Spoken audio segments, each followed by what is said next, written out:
Come, resurrection. Hello, beautiful.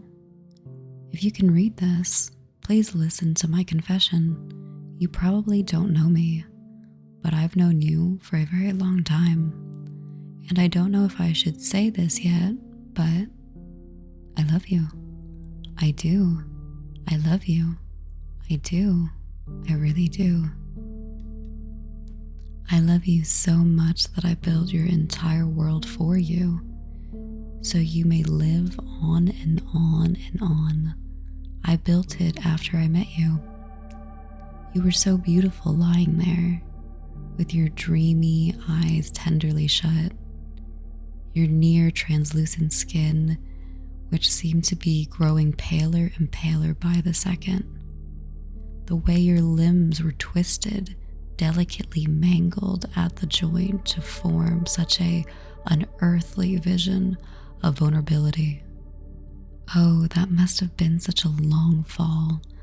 Not only did the building possess incredible height, but I know how the most glorious of angles must fall the furthest.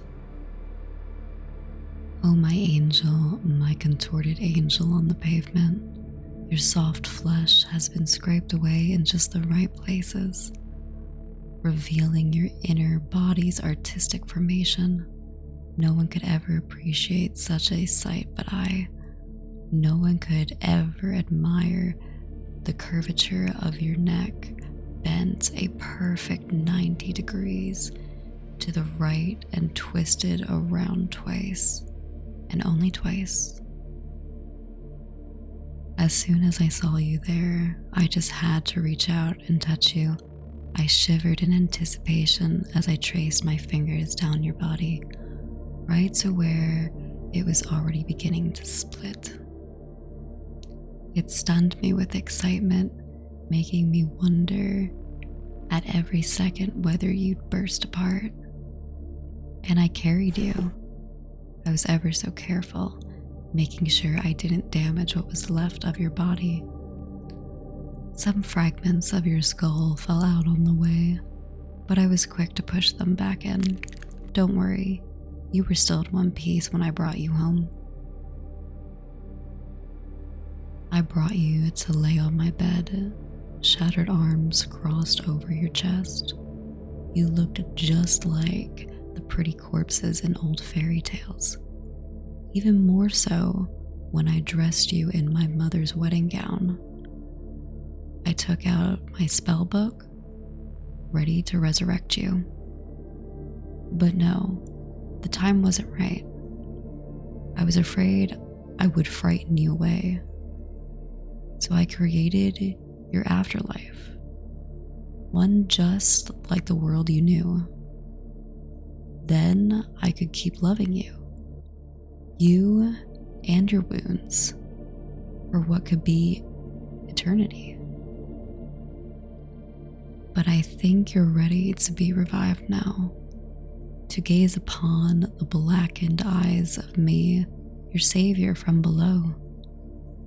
You will again live with love and beauty that will never die, as your wounds will always be fresh and your bones just as mangled as they were when I met you.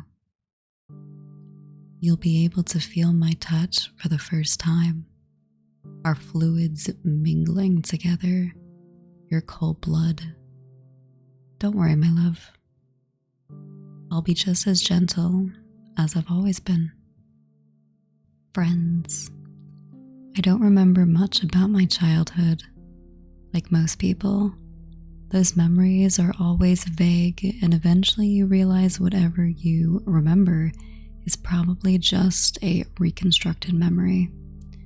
You don't have much choice in the matter, and are usually convinced that your memory would never fail you. The first memory I have was when I was 5. I'm not sure if it's real or not, but that's when I think I met Michael. I never had any friends, so I was glad when I met him. He called me Jack, and I liked it. As uncertain as I am if I remember our first encounter, there is no doubt the strong bond was immediately formed.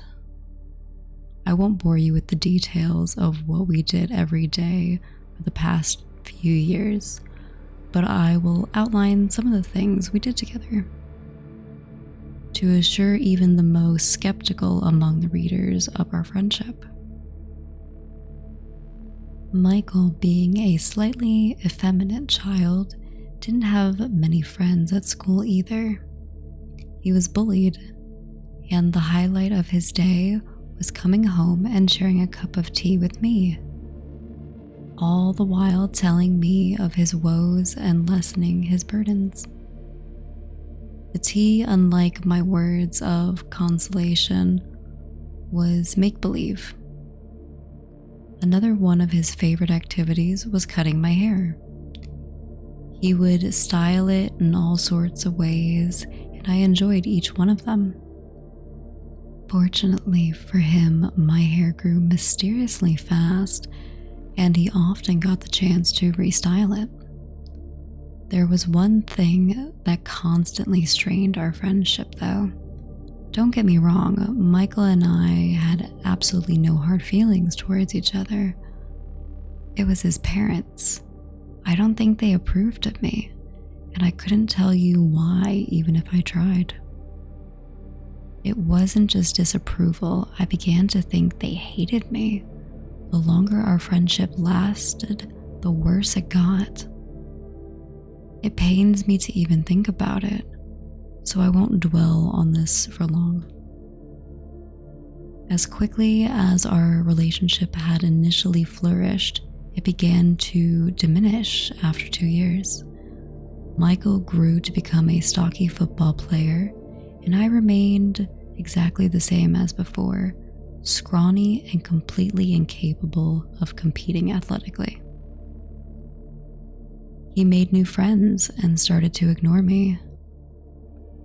This hurt me a lot, especially since I was there for him in his time of need. His abandoning me was the last thing I expected, and it hit me hard. I felt like I had no one left in the world. As I sit in the corner of the room and write this, I can see Michael and his friends watching TV. Sometimes it feels like he notices me and looks my way, but I know better. I have now resigned to my fate. He created me, but forgot to destroy me. The Staring Doll. Heather was at her friend Jenny's house one afternoon. It was just after school, and Jenny's parents hadn't arrived home yet from work. It was just the two of them, and they were engrossed in a board game. Heather was having a good time, except they were playing in a room adjacent to Jenny's parents' bedroom. Every now and then, Heather would glance up through the open door and see a little girl doll sitting upright on the bed. Its eyes seemed to be staring at them. She tried to ignore it, but over time, it started to get to her. "I'm sorry," she said, "but I can't concentrate. The doll on the bed over there is giving me the creeps." "Oh, no problem," Jenny replied. She went to the room and closed the door to calm Heather down.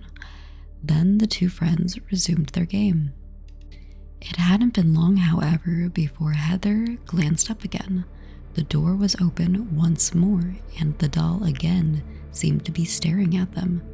Jenny couldn't understand it.